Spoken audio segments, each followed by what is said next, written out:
इकडे। हा हे बघा, हे आपलं छोटंसं स्वयंपाकघर आणि इथं आता आपण घरगुती जेवण बनवणार आहोत। सर, तुम्हाला हॉटेलमधलं जेवण नव्हतं जेवायचं ना? आणि आपल्याला तर जेवणच पाहिजे होतं। मग आता झालं ना प्रॉब्लेम सॉल्व्ह, आपण घरातच जेवण बनवूया। आणि या कोण? ही माझी खूप जुनी मैत्रीण आहे। किती जुनी? ते काय आता 10 मिनिटापूर्वी मी इथं आली होती ना, तेव्हापासूनची माझी मैत्रीण आहे। अगं काय झालं, मी यांच्याकडे आले आणि त्यांना म्हणाले की अरे आम्हाला ना घरगुती जेवण जेवायचंय।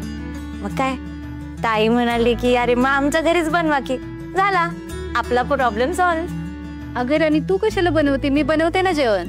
अगं ताई तू रोजच बनवते ना, आज माझ्या हातचं खाऊन बघ। नाही तू बोट चाटत राहिली ना तर माझं नाव नाही राणी। तू सरक मागे, मी बनवते।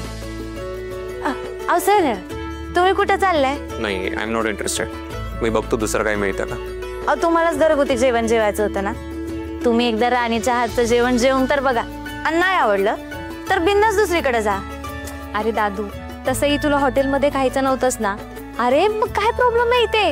आता इथे तुझ्या समोर बनणार आहे जेवण। हा, आणि दादू बाहेरचं अनहायजेनिक फूड खाण्यापेक्षा हे बेस्ट आहे ना।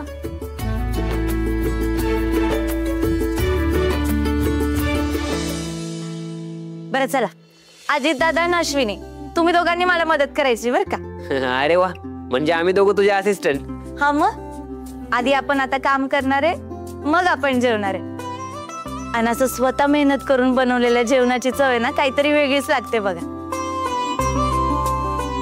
असिस्टंट नंबर 1, तुम्ही मला मिरच्या कापून द्या। ठीक आहे। आणि असिस्टंट नंबर 2, तू मला कांदा कापून दे। येस चला। ए पण राणी, असिस्टंट नंबर 3 ला काय काम द्यायचं? एक्सक्यूज मी, हॅलो, मी काही करणार नाही। एक तर मुळात मला हेच कळत नाहीये की मी तुमच्यासोबत आलोच का इथे। अहो सर, तुम्ही फक्त एकच काम करा की तुम्ही वैतागू नका। तुम्ही जा बरं, बाहेर निसर्गाचा आनंद घ्या, आम्ही स्वयंपाक बनवायचा आनंद घेतो।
चला, हे आता आपलं घरगुती ताट तयार आहे। भाकरी, ठेचा आणि पिठलं। वाव, कसला भारी मेन्यू आहे। थांबा थांबा,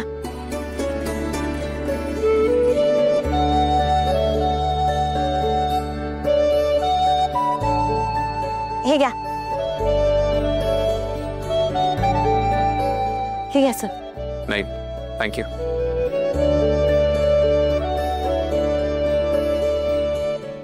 करा सुरुवात। मला ना हे बघून कधी एकदा जेवते असं झालंय.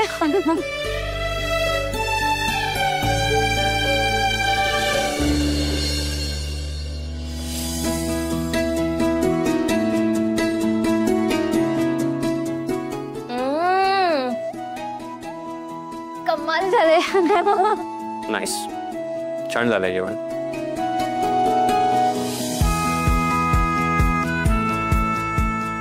मी म्हटलं होतं ना तुम्हाला, अहो तुम्ही एकदा राणीच्या हातचं खाऊन तर बघा, तुम्ही बोट चाटत राहाल. आणि ह्या मस्त वातावरणात आहे ना, आपण किती भाकरी खाऊन जातो ना ते कळत बी नाही बघा. अहो घ्या ना, तुम्ही घ्या ना अजून भाकर. नाही नाही, मी एवढंच खातो. अहो सर, पण आज जेवा की, घ्या अजून भाकर घ्या. सुपर.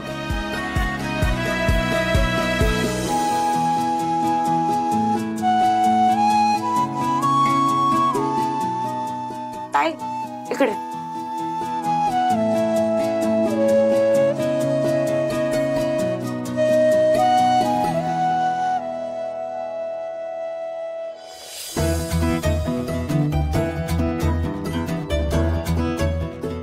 खरंच खूप छान झालं होतं जेवण. आय मीन इतक्या कमी वेळात इतकं छान बनवशील असं वाटलं नव्हतं मला. Oh my God. राणी, तू मगाशी कौतुकावरून भाषण देत होतीस ना, आय थिंक ते वर्क झालंय. आय मीन दादू चक्क तुझं कौतुक करतोय. चिकू, मी चांगल्या गोष्टींना नेहमी अप्रिशिएट करतो. ए, व्हॉट डू यू मीन? म्हणजे माझे फोटो चांगले नव्हते का? अगं असं थोडी बोललो मी. I was like. ए गप्प बसा. ए आजू ब्रो.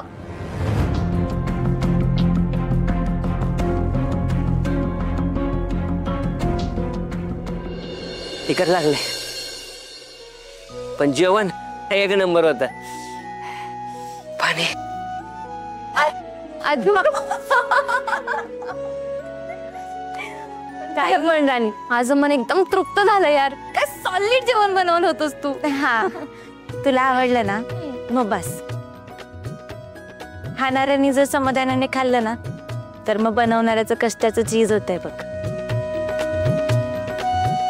राणी, काय पण म्हण, अर्ध्या तासात तू इकडचं तिकडं केलंस. काय ओरख आहे ग तुझ्या हाताला पोरी? आज आयुष्यात पहिल्यांदा कोणीतरी मला आराम दिलाय बघ. सुखी राहा.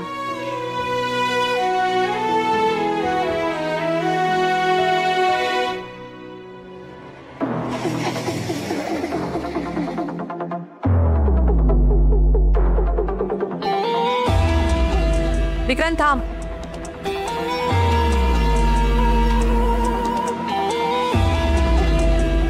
मला सांग, या घरात नक्की आपली काय जागा आहे? हे काय मध्येच? मध्येच नाही, मला मी लग्न करून या घरात आले ना तेव्हापासून हा प्रश्न पडलाय की माझी या घरात काय जागा आहे. सुरुवातीला वाटलं होतं परिस्थिती बदलेल, निदान तू MD झाल्यानंतर तरी सगळं चित्र बदलेल असं वाटलं होतं, पण तसं काहीच झालं नाहीये. झालं नाही म्हणजे होणारच नाही असं होत नाही ना उर्मिला. आपण जे आयुष्य आरामात आयुष्य काढायची स्वप्न बघतोय ना, ती स्वप्न कधीच पूर्ण होणार नाहीयेत Vikrant. I know this already Urmila, पण हे बोलायची ही आता जागा नाहीये. आपली या घरात काय जागा आहे ना तेच तर शोधते मी.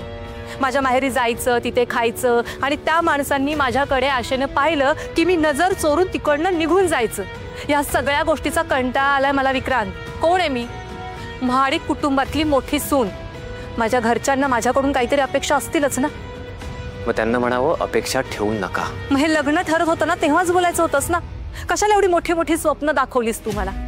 लग्न नव्हतं करायचंस, MD झाल्यानंतर लग्न करायचं होतंस. म्हणजे माझ्यावर हे सगळं बोलायची वेळच नसती आली ना. हळू बोल. या विषयावर आपलं याआधी बोलणं झालंय उर्मिला. स्वतःला जरा शांत बस. आता जर मी शांत बसले ना तर तो इंद्रा कायमचा आपल्या दोघांना शांत बसवेला. मग त्याला मारून टाकू का आता? हो, तुला हवं ते कर, पण इंद्रा प्रकरणावर काहीतरी तोडगा काढ. तू तर काढणारच आहे, रादर काढावाच लागणार आहे. पण नेहमी काही ना काहीतरी करायला गेलं ना की कोणी ना कोणीतरी आडवं येतं. यावेळेला काहीतरी वेगळा गेम खेळावा लागणार आहे. ह्या वेळेला मला कुठलंही कारण देऊ नकोस. आणि तुझ्याच्यानं काही होत नसेल ना तसं मला सांग. म्हणजे मलाही वाटेल आबांनी जो निर्णय घेतला इंद्राला MD करायचा तो बरोबर आहे, कारण त्यासाठी अक्कल आणि हिम्मत लागते आणि त्या दोन्ही गोष्टी तुझ्यात नाहीयेत. जरा जास्तच बोलतेस हं? मी काहीही बोलत नाही म्हणून काही बोलशील तू? मला हे सगळं बोलायची हौस आलेली नाहीये. हे बघ विक्रांत, मला ह्या घरात सत्ता हवी आहे, पावर हवी आहे, पैसा हवाय आणि तो कसा मला मिळवून द्यायचा ते तू तुझं ठरव. ती इंद्रा नावाची बॅद आपल्या आयुष्यातून कधी जातीये आणि आपल्याला आपल्या मनासारखं आयुष्य कधी जगता येईल असं झालंय मला. लवकरच ती जागा तुला मिळून दे. तर 2 आठवडे थांब, नाही तर इंद्राला माझ्या पायाशी आणलं ना तर नावाचा विक्रांत महाडिक नाही मी.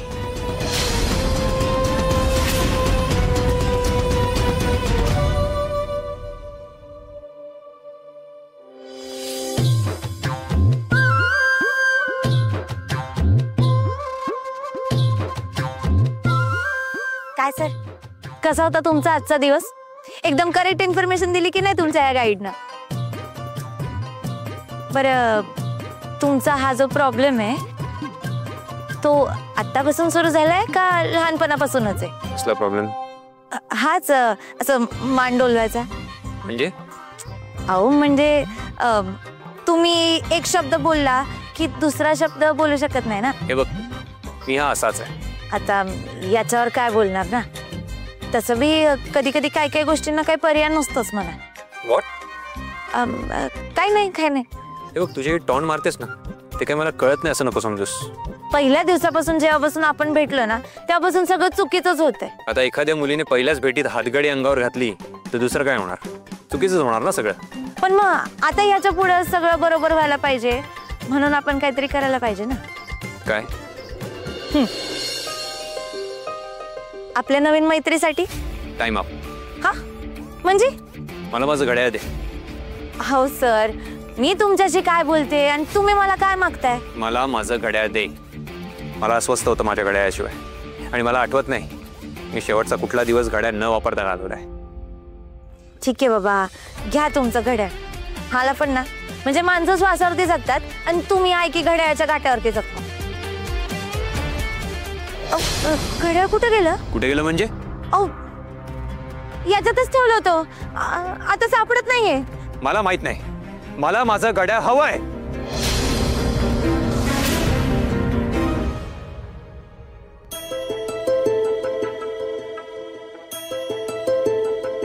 वा, अजून किती जणांची फिल्मी गोळा करायची राहिले? नाही आता कुठं नाही, सगळं झालं, आता घरीच जाणार. चला, आज सगळं काम जाऊ दे. काम नकाला द्यायच्या पैशाची सोय झाली. आज एकदा भाड्याचं पैसे तिला देऊन टाकलं ना म्हणजे टेन्शनच जाईल माझं. त्यात तिने लिहून घेतलंय आज काय पण करून तिला पैसे दिलंच पाहिजे. चला, पण पहिला ऑफिसला गेलं पाहिजे.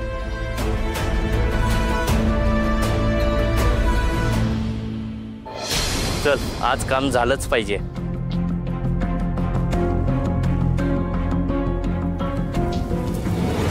दादू, दादू, आम्ही खूप शोधलं यार, पण घड्याळ सापडतच नाहीये. नाही सापडलं म्हणजे? चिकू, मला काही करून माझं घड्याळ हवंय. मी आधीपासून सांगत होतो तुम्हाला, मला तुमच्या बालिशपणात काही इंटरेस्ट नाहीये. का घेऊन आला तुम्ही मला इथे? आणि काय मिस लीडर? ओ सॉरी, विसरलोच मी. आज मिस लीडर आमच्या सोबत मिस गाईड म्हणून फिरतायत. काय भाषण देत होतीस मला? सर, आज वेळ पाळू नका, घड्याळ माझ्याकडे द्या. आपण निसर्ग बघू, पक्षी बघू, प्राणी बघू. काय झालं नाही आता? काय रे अजित, काय म्हणत होतास गाडीत? राणी तर बेस्टच आहे. एक साधं वॉच नाही सांभाळू शकली ती. मला कळत नाही, इतकी इरेस्पॉन्सिबल कशी वागू शकतेस तू? चिकू, तुला चांगलं माहिती आहे मला ते घड्याळ आईने किती प्रेमाने दिलं होतं. आता काय सांगू मी तिला? या पावडत मुलीने ते घड्याळ हरवलं. तुम्हाला दोघांना चांगलं माहिती आहे आईला किती राग यायचा. आणि आता तर मला तेच वाटतंय, आई बरोबर आहे. आईचा राग या मुलीसाठी बरोबर आहे. मी तुम्हाला परत एकदा सांगतोय, मला काही करून माझं गाड्या हवंय.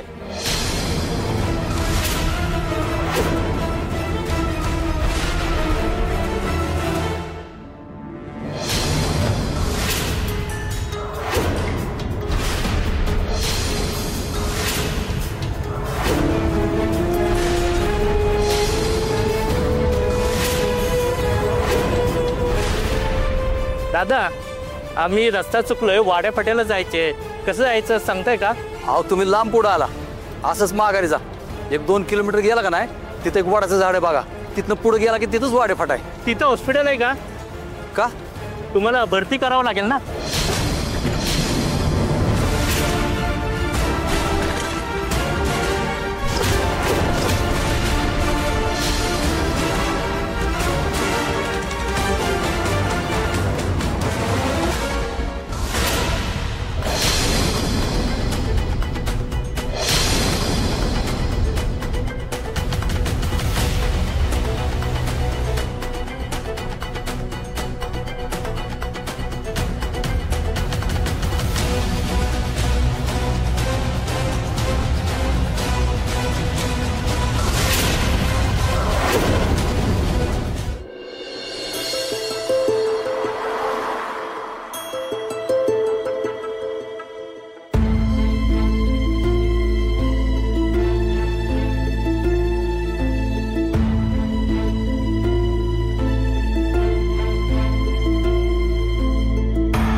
अश्विनी, अश्विनी,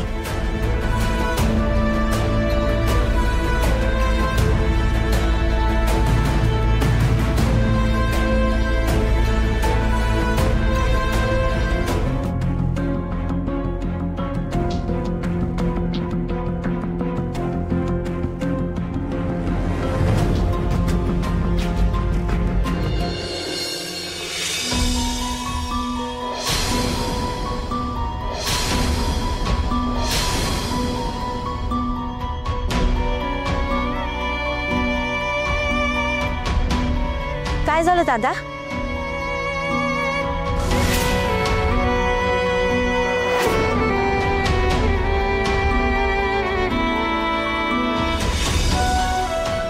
अगं प्रियाताई, काय झालं? तुम्ही सगळे इथं का जमले?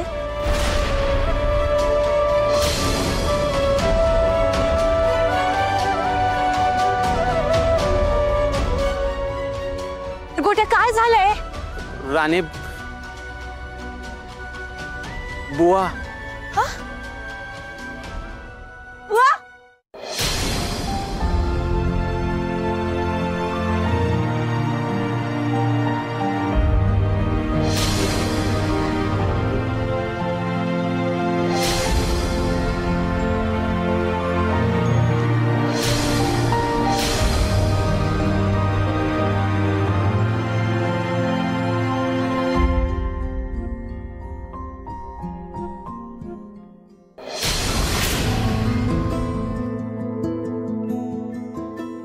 बुवा,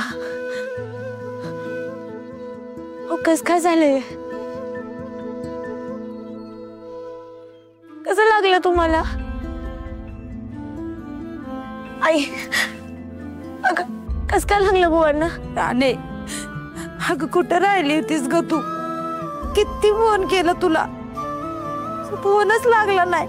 अगं आई, माझा फोन बंद पडला होता ग. अरे हे कस काय झालं?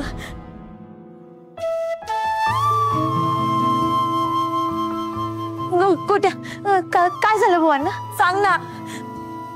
अरे कोणी मला काय सांगणार आहे की नाही? अगं राणे, मी त्या रस्त्याने येत होतो.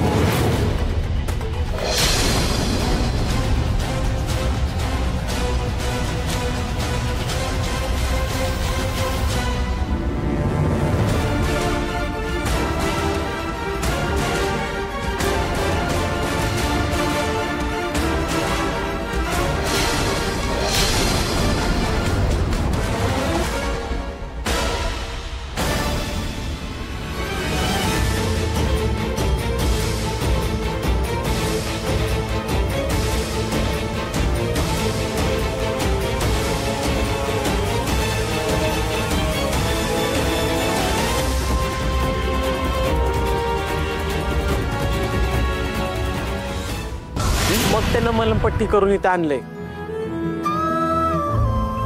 पण तू काळजी नको करू राणे, डॉक्टर म्हणले तेवढं सिरियस नाही काय, फक्त डोक्याला मार लागल्यामुळे चक्कर आलती बुवांना. पण त्यांना औषध मलमपट्टी केली, 2-4 दिवसात बरं होतील म्हणलेत. फक्त जखमीत पाणी जाऊ देऊ नका आणि काळजी घ्या बोलले डॉक्टर. तुझे आभार कसं मानू रे मी.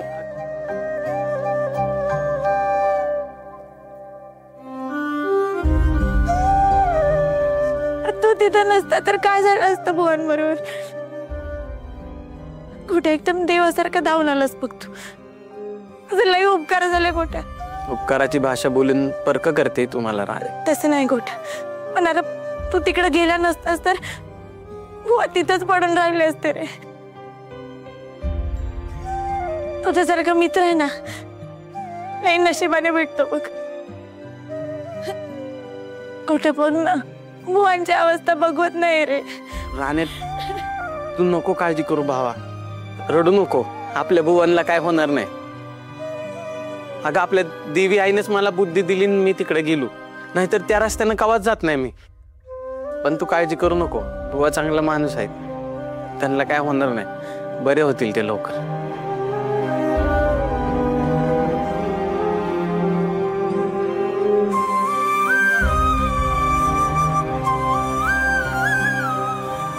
बुवा खूप त्रास होतोय का? असं कसं लागलं तुम्हाला? असं कसं पडलात तुम्ही? मला माफ करा, तुम्हाला एवढं लागलं आणि मीच तुमच्या पाशी नव्हते. ए बा अगं रडू नको, आता बरं आहे मी. राणे अगं ती म्हणतात आहे ना किती बरं आहेत, तू रडू नकोस पोरी. अगं याच्यापेक्षा मोठं टेन्शन पुढं आपल्या दारात उभं आहे. कसलं टेन्शन? काय झालं आई? कमलाकाला द्यायला जे पैसे गोळा केलं होतं ह्यांनी ते यांच्याकडनं चोरांनी हिसकावून नेलं ग. काय? आपलं नशीब बी कुठं पाणी प्यायला गेलं होतं काय माहिती. आता कमलाकाला द्यायला पैसे नाहीत ती नाहीतच, पण ह्यांच्याकडनं चोरांनी जे पैसे हिसकावून नेलं ना ते सुद्धा आता आपल्यालाच बघायला लागणार आहेत. अगं त्या पतपेढीच्या पैशाची जबाबदारी यांची होती ग राणे. असं कसं? नाही, आपण त्या पतसंस्थेत ना बोलू. अगं तर चोरीच झाली म्हटल्यावर बुवा पण काय करणार आहेत? त्यांची काय चूक आहे ह्याच्यात?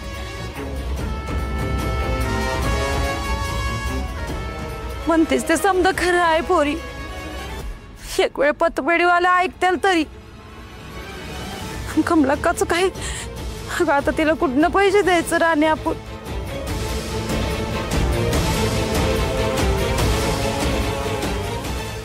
आहे आहे नंतर बोलू हा विषय. बुवा बरं वाटतंय का तुम्हाला आता? बुवानी काय खाल्लंय का ग? चला काहीतरी खाऊ.